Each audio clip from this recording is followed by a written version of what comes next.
Well, if you have been watching Primetime News on Newsfirst, you would have noticed that we've been running segments that really give you a different outlook about our surroundings, especially in the commercial capital, Colombo.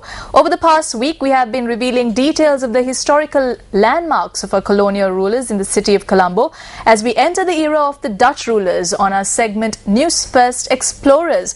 We take a recap of the remnants of the buildings and constructions of our colonists.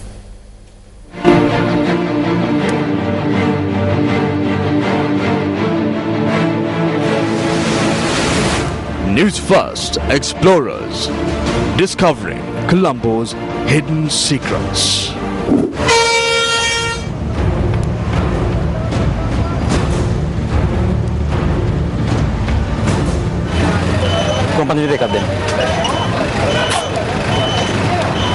Well, I just bought a ticket to Company Video. Now in English we call this place as Slave Island, but these two have two different meanings. Tonight on Newsfirst Explorers, this is what we focus on. Although this was referred to as Aije by the Dutch, which translates to island as recorded in Dutch maps, this was actually a peninsula. It was in 1630 that the Portuguese brought in slaves, mostly Africans, into the country. As the Portuguese referred these slaves as Kaffirs, they were locally known as Carpirio. Records suggest that the number of Kaffirs grew drastically in the 18th century. In an uprising, the Kaffirs caused chaos by vandalizing private property. They even murdered Fiscal Officer Barton Stones and his wife in their sleep.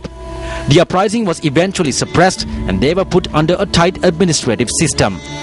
The Kaffirs were then brought to a pier of the Beira Lake, which was then known as Sallyport, were imprisoned during the night and were made to work during the day.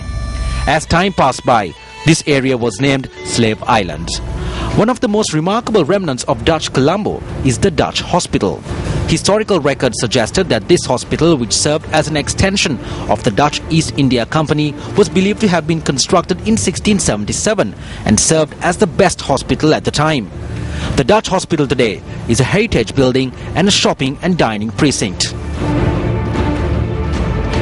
Tomorrow, Newsfirst Explorers experience what it's like to be behind bars. If you have details on Colombo that you wish to share with the Newsfirst, you can log on to our website www.newsfirst.lk/explorers.